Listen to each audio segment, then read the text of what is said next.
Satria caste. She converted her faith, but she stayed the same. They changed her name, but she stayed the same.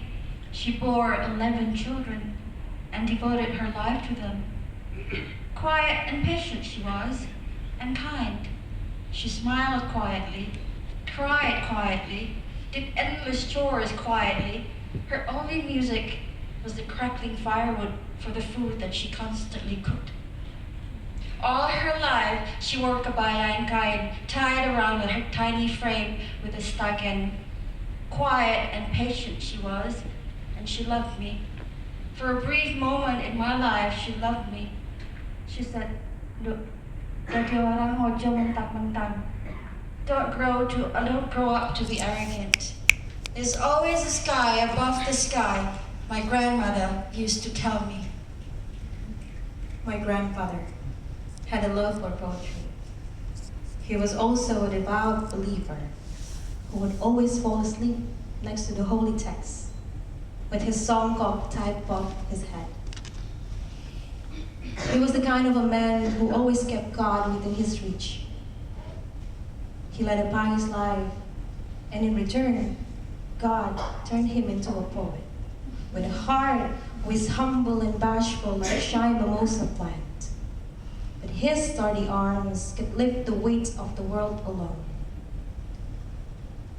But I grew up estranged to his foreign great existence, with a bag full of wishes to recollect lost threads, to rearrange these puzzles about him like yellowing papers filled with his handwritten poems scattered for too long in my dimming memories. You're never too old to learn something new, my grandfather used to tell me. My grandfather fought in the army. That's how he met the love of his life, the nurse. An ambulance came and she stepped out of the car with first aid kit in her hand to stitch up his wound as my grandfather, laying there bleeding, grimaced in pain. Victory was never too far from his side, and yet the taste of defeat felt close and real. He lost a testicle during Japanese occupation, half second, as he was known. But he was always a winner because he found her, the nurse, my grandmother, on the bloody side of the battlefield. He was an orphan, and then he was a hero.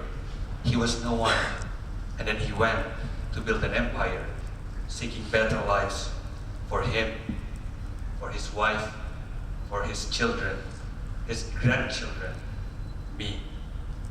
You must be strong, so one day you'll be free, my grandfather used to tell me. They are long gone, our grandparents. But there are moments when they arrive back from the shrouded past as with a spell through them. Mothers live on, soldiers live on, poets live on. Despite the decay and the unpureness of today, with their voices echoing in harmony, your voice is louder than the sky, my grandfather used to tell me. At times, I picture him, a man roughened up by the war, but he was never embarrassed to hold my grandmother close while they slowly danced to Elvis. He taught me to be strong and brave, but he also showed me loyalty, gallantry, and romance, like a well-loved book. Like an unpolished old silver, Like trailing sounds of a flute. traces of her becomes the land of my breath. Whenever I list her name, it warms me with an undying flame. I don't